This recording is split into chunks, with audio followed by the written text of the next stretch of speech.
Season 52, War number 4, and we're up against North, and this time my team will be Lady D, Sunspot, and Werewolf by Night. I will be taking Path 6 in Section 1, Path 4 in Section 2, a Storm Pyramid X, Dani Moonstar, and Bullseye mini-boss, along with an Onslaught boss there, using Werewolf by Night as usual. Now, for this war I will be taking the Scary Dust on Path 4, which I haven't done before, but Lady D has an interesting piece of utility in her kit that will come in handy for that, but more on that in a moment. Starting off, we have a spot on the Spiked Armor and Combat Dashable Prowess node, and I will be taking this fight with Werewolf by Night.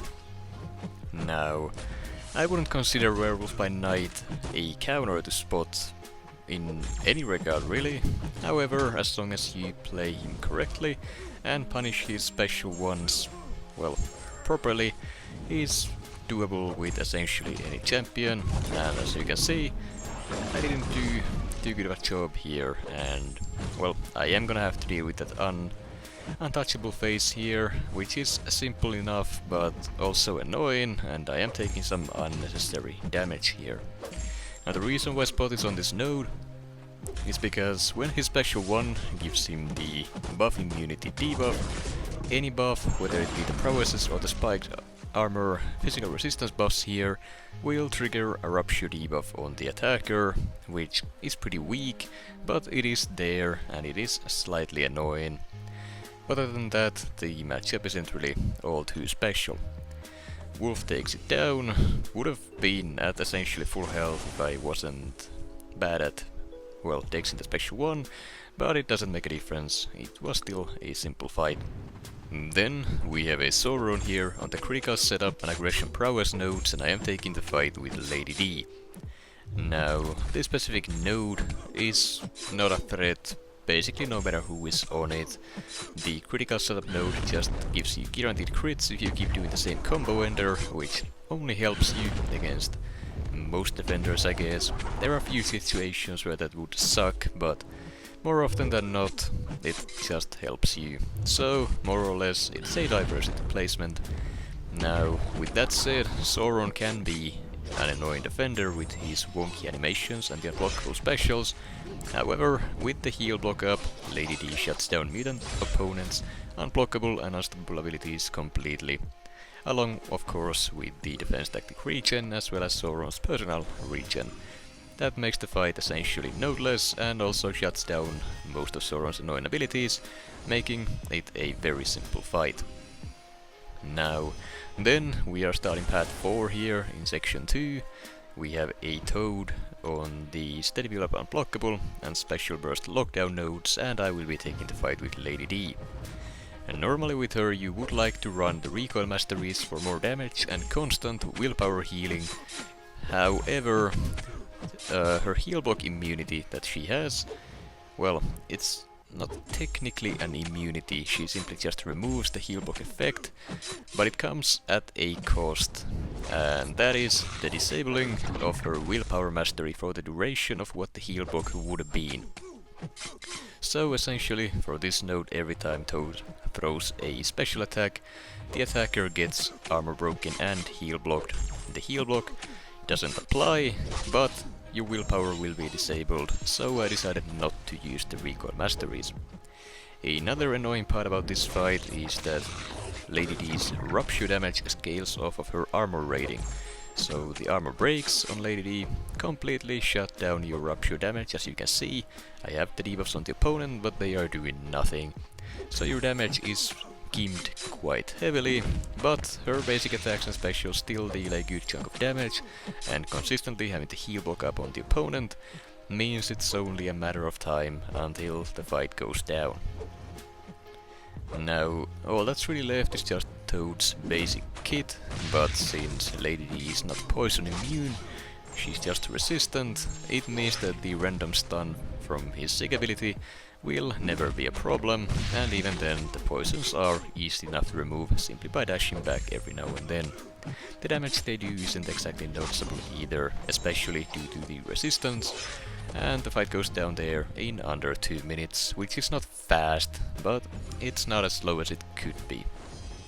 Then we have the scary dust that I have heard a lot about so far, and that will be on the steady build of unblockable and painful retreat nodes along with the indefinite heal block node as well. First thing first, the heal block debuff at the start of the fight is immediately removed, so it will not count for the steady build up unblockable node as a debuff, which then allows you to ignore the unblockable if it does trigger at some point in the fight.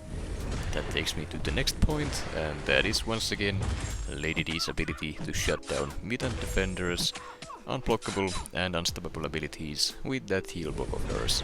As long as you can keep it up, it means that the defender here will not go unblockable no matter how many debuffs you have. That essentially removes any and all risk in the fight, making it very safe and simple. Then one last thing to note here is that the Power Sting node, it inflicts a Power Sting debuff every now and then with the timer you see below my health bar, and the Power Sting is removed with every 10th hit in your combo meter, and that means due to Lady D's increased combo count, you are, well, it's easier for you to remove it, and, well, I guess faster as well. Usually the Power Sting node here isn't a problem, other than once again being a debuff to count for the steady build up unblockable node. Other than that, the damage isn't too bad, and it's quite easy to avoid it simply by just not throwing specials anyways. Dust here is just about to go down a minute and a half into the clock, which is actually quite a bit faster than I thought the fight would be. But then again, it is only a 6-star dust. 7-star would take quite a bit faster, but the fight would essentially go down the same way. Now, at this point I should have put the recoil masteries back on, since, well, willpower removal is no longer a risk or a factor in the fight at all, but I kind of forgot, and I will be taking this next fight without them, making it longer than it, well, should be. So this fight is a Storm Pyramid X on the Event Flow Knockdown and Right Back At It miniboss node, and I will be using Lady D. Now, since she is a tactic defender here, I need to keep a heal block on the opponent at all times to shut down any of the annoying stuff from the tactic. Other than that, she is a bit of a punching bag, to be honest. The glancing, sure, it's annoying, however it will not work against special attacks, and also Lady D immune to ability accuracy reductions against mutant champions will allow her to inflict those ruptures even when she glances. A cool thing to note here as well, since the rupture debuffs scale with your armor rating and not your attack, it means that the attack reduction from glancing hits will not apply to the rupture debuffs themselves, allowing them to deal the full damage that they normally would as well. At least I believe that's how it works. Now, with that said, as you can see, the heal block passive here, the text pop-up is just spamming on screen, and that's not something I really considered going into the fight, but it is a cool interaction. Essentially, Lady D's signature ability allows her to inflict rupture debuffs on the opponent whenever she heal blocks a certain percentage of health that the opponent would have gained. And what that essentially does here with a tactic heal block, while the defender is debuff immune after a knockdown due to the right back added node, it essentially creates a feedback loop, allowing you to just keep the heal block passive up constantly as long as the defender is immune to debuffs. How that works is, they are debuff immune, you heal block their healing, you try to inflict a rupture, and trying to inflict those ruptures will re-inflict the heal block constantly, and it just keeps looping over and over and over until she is finally able to actually land the rupture debuff when the debuff immunity is removed of the opponent. I didn't know about it beforehand, like I said, but knowing it now, this might actually come in handy against some of the more annoying defenders if they are placed here. With that said, the fight still took quite a bit of time, and I definitely could have cut it down by putting the recoil masteries on here as I was supposed to, but it is what it is, and the fight time usually isn't really all that important anyways. Then we have a Dani Moonstar on the Scared Stiff and Power Focus 2 mini-boss node along with Bubble Shield, and I am taking this fight with Lady D once again. And this time I do have the Recall Masteries on, I just cut out me changing them, and the plan is to just play it a bit safer than last time, trying not to push her to a special 3, since that was quite a scary moment, but overall, as seen previously, I'm pretty comfortable fighting this champion. I can fully dex the special 2 most of the time, and I know how her kit works, so nothing here should be too difficult for me to deal with. Now, of course, the plan is to just get in and get out as quickly as possible, so I do have the tech power back boosts active as well, allowing me to cycle my specials quicker than normal. But even then, due to the power focus 2 node here, I can't exactly do that, since I do gotta keep baiting specials quite often. Talking about baiting specials, this Dani Moonstar, not too trigger happy with that special button, but it's alright as long as I don't panic over it. Now, the most annoying part about the defender not throwing specials, especially if they are a tactic champion, is that the heal block passive will only last a certain amount of time. So if they just keep dancing around like this, well, this champ does here, it'll be a problem if that power gain triggers at a bad time.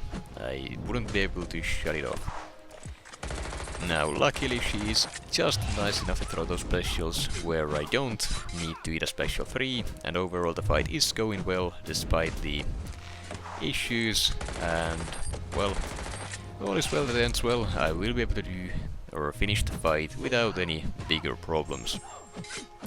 Now once again, the fight has taken quite a bit of time, and well, what can I say? Lady D is not the fastest war attacker, but she has utility for days, and that is essentially what you need for this specific tactic.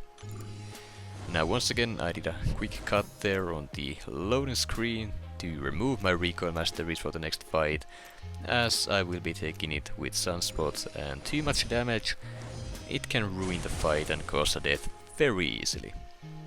The fight in question is a Bullseye on the Stunning Reflection Polka Dot Power mini-boss node, and as I said, I will be using Sunspot.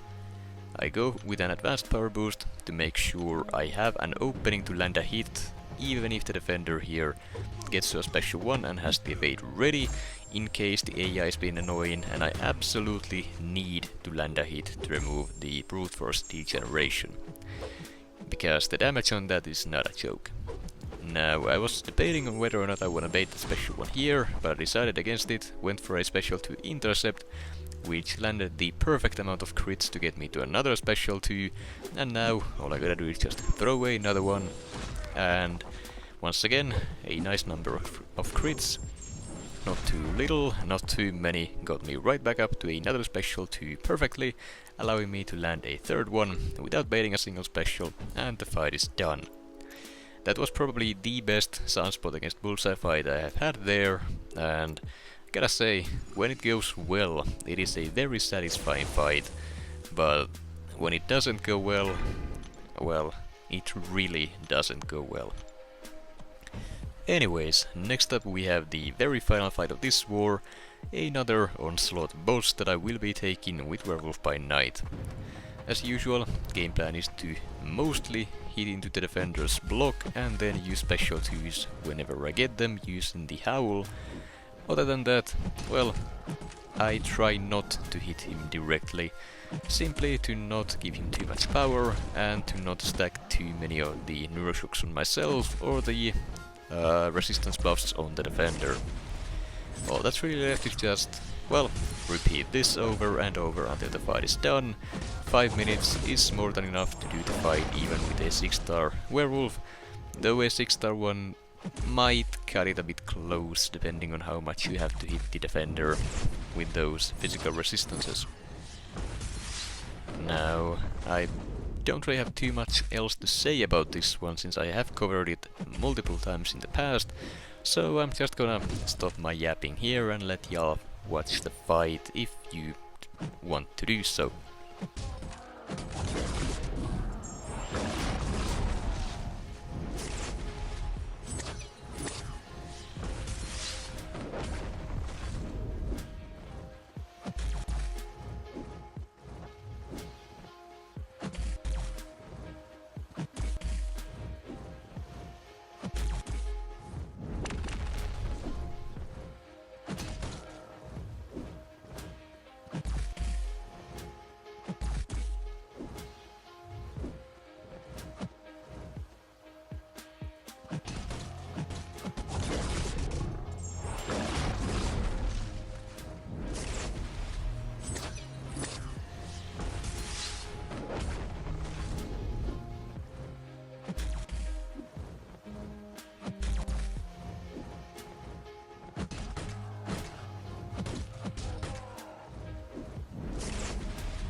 go for the final special 2.